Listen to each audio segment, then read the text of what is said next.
Hello, so continuing on with this mesh here, last time we went over some of the basic tools and just starting to sculpt out the silhouette of this guy. And it should be noted that the silhouette is a very important part, and when I actually want to see if he has a nice clean defined silhouette, I can right click, turn off my lighting, and then see, is that giving me the shape that I want? Is it interesting? And granted, this is sort of a generic S character just so we can go over some of the tools, but we can already see that our little friend here went from this very generic, very not very specific. If I were giving a description of this guy, it would be a very plain. He was an average size. And then we go to this one. It's like, oh yeah, the guy was like really buffed. He had a V shape. So right click, go back to lighting. So we're starting to get an interesting silhouette for him, and we're starting to build him out. And nothing too serious yet, but just something to kind of build off of. It should be noted that a lot of times a common practice when sculpting out a character like this is that we would actually want to look at different references, like if you do a Google search for muscular body reference, and then you can start to see some musculatures. There's some really good sites that actually show some nice definition and examples. Of course, you can do a search for different models and just bodybuilders in general and start to see some of these different shapes. So just like you just have to think about what it is you're going to search for. Muscular reference, that works out really well. So if I'm inside of here, I'm looking at this guy, and I want to just show a few more techniques of some different things that we can do. One of the things I can start to do with this character, first, he's so dark there, and that's kind of driving me nuts. So what we're going to do is, let's see, lighting is locked to the camera. You know what, I'm going to actually go, let's try.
And just start to, depending on my brush size, and if I'm really trying to get more of a, little details. Now, the other drawback of the wax tool is that it works better when you're at a higher resolution.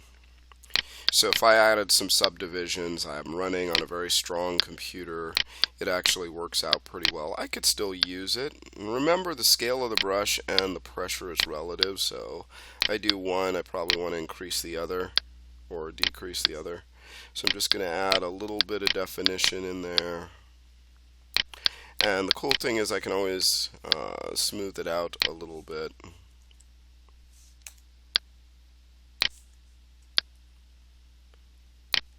Just to kind of balance that out a little bit if I wanted to. And that's with the smooth tool, and depending on how much pressure I have. The smooth tool is also good for when you have some weird seams and stuff, or things that went awry, and just trying to fix those a little bit. And these will fix a little bit more when you start to add some details. In other words, subdividing it a little bit more. Let's crank that up a little bit. Just adding a little bit of randomness to that. But once again, I'm using a mouse right now for this demonstration, so the wax tool would work a lot better if you use a tablet. Oh, go away. Sorry about that. Quit. So with that said, let's go into some other details. Now, I would spend more time on getting those shapes and really building them out and going in and saying, oh, you know what, we're going to have some of those, add a little bit for his abs.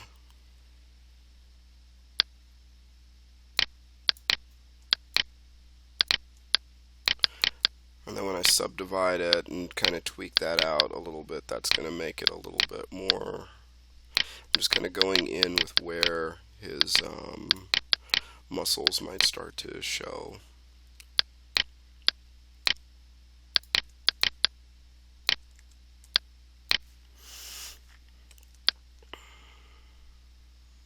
Okay.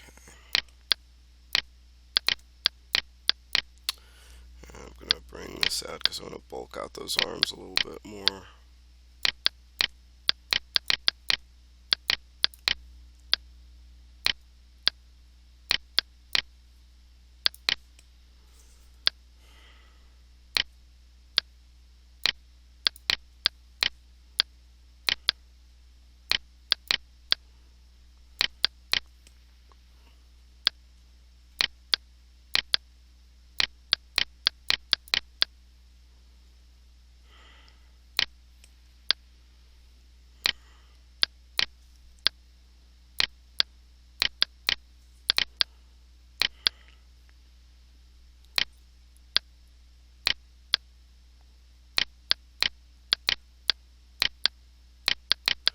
Okay, so let's boom that out a little bit more.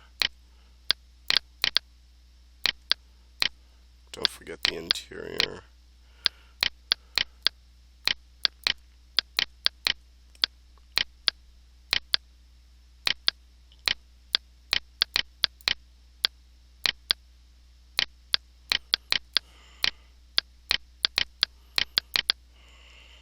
Use the smooth tool to kind of get rid of those weird little shapes, but you can see I'm starting to get more definition in there. A slight smooth on there. We don't want super defined, but just enough. Okay, so let's say he's wearing a bodysuit, and we want to get some details. I'm going to jump ahead a little bit just so we can see some of the stuff here. So what I want to do, and we also want to work on his face a little bit. So I'm going to go to my layers.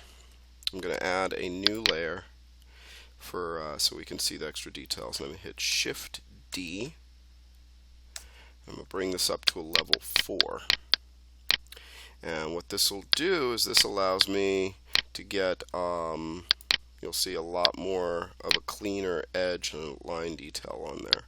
So I can actually start really tweaking out some stuff.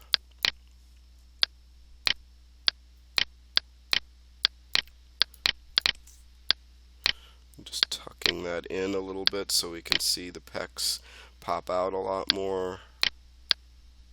And this works out really well just to define rather than trying to cut into it.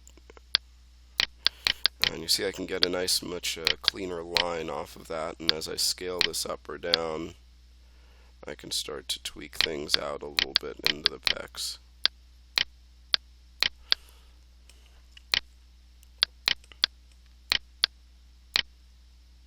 Okay.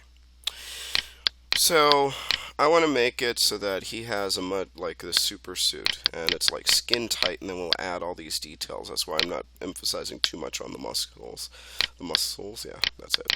So I'm going to go to my sculpt tool, and tighten this up, and I'm going to go to my stamp, and all the way to the right, I'm going to choose that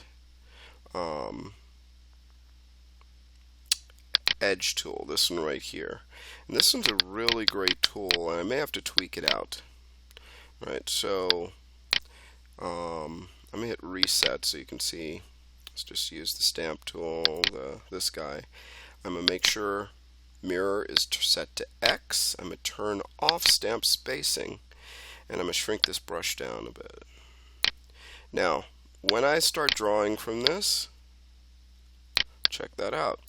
This is a special type of stamp we'll talk about more. And you can make these stamps, but you'll notice, check that out, I can get a nice clean line. So if I go, in this case, from the center left to right, it kind of does it like this, which is like a cowl that's kind of popped out at the top. But if I go right to left, it does the reverse edge. And the cool thing about that is now I can go in and I can make it that our little friend has this, this is the top of his uniform, his super suit. And now I can tighten that up, go left to right, and give it this nice little edge. Now, if you're getting a little wonky, turn on steady stroke, and that will help you to get a nice cleaner line, well, assuming you're at the right angle. Because wherever that arrow goes is where it's going to go. And it just makes it a lot easier when you're trying to actually make an edge. And that worked out pretty well. There's some indentations. There's a few things you could do. You could use a fill if it's deep and then just kind of build that up in the center. See that?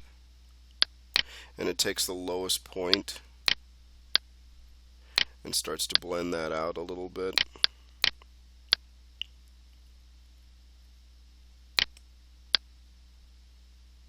And then you could just go over it with a smooth and just flatten that out.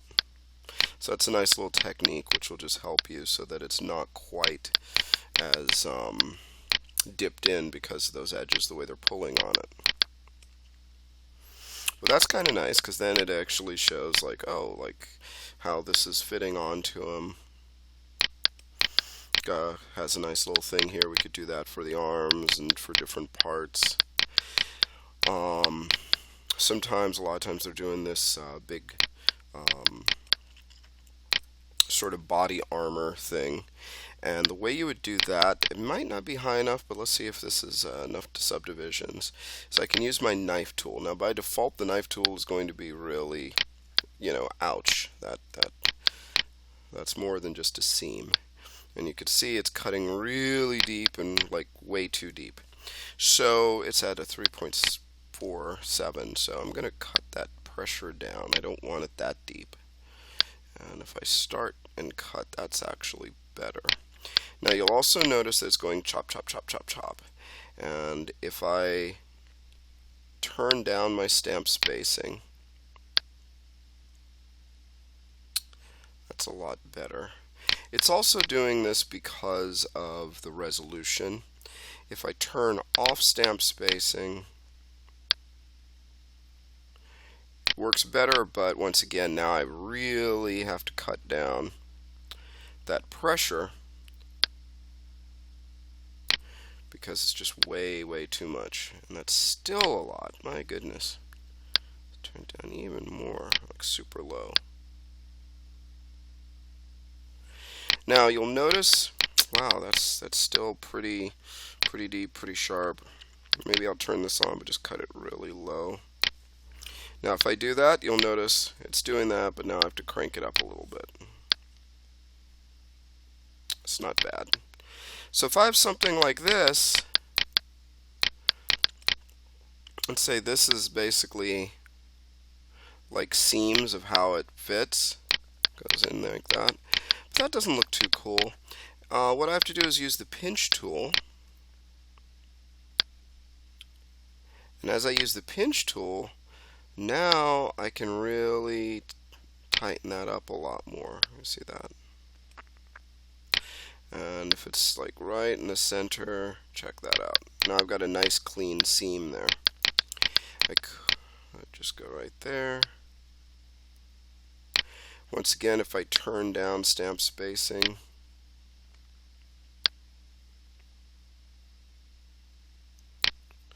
if I make the brush larger, it's going to take more and it's going to tighten it a little bit easier.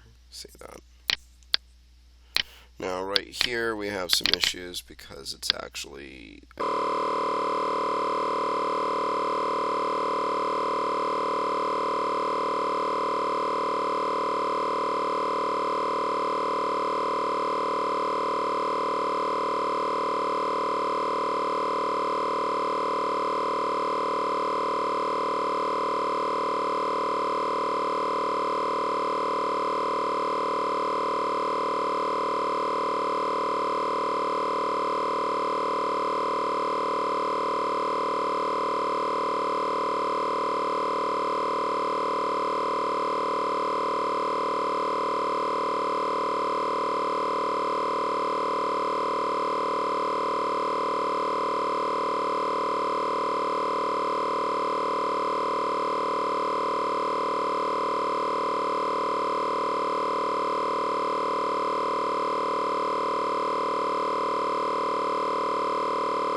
what it allows me to do is then if I start to do something, there's a lot more look how much cleaner that is.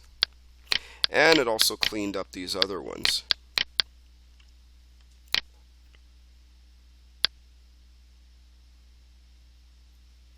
But what you can see now is if I have this, now I use my pinch. Now I just have to be careful because you can see it's making this indentation that's actually okay for this case because it actually makes it look like there's, you know, some sort of manufacturing to it, that little indent that's kind of following it. Maybe this guy's an android or something. And this is just some of the molding. If I don't want that, I would tighten up my brush so it's not as wide. So in other words, I keep it so it's a lot tighter.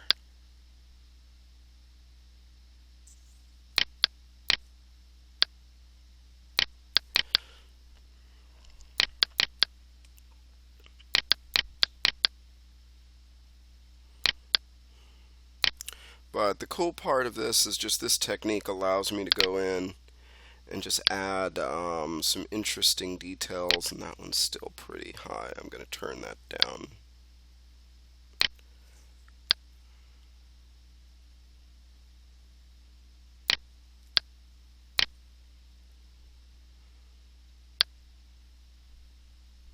And I can do cleanup later, but right now it's like it's just a matter of getting those in. And now I'll use the pinch tool.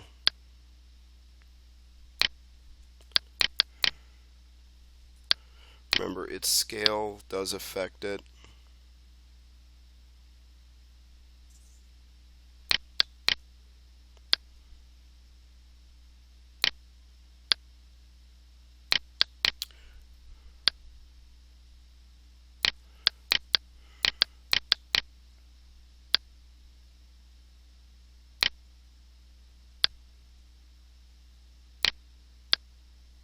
can even use this to guide it, like how I want it to go out a little bit more. So I'll pull it out a little bit more when I'm doing this pinch.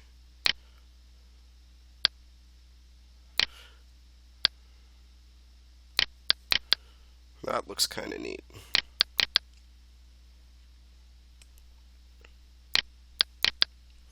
And I would continue to start to detail this guy out a little bit with that. Adding like patterns, like corners like here for the pelvis area, sections that would be there. And later on I would texture these so that they have a different pattern on them, which would be nice, you know, and make it look like that's a different material than this one. This one's more armored, and maybe that's a softer material kind of cupped into there, something like that.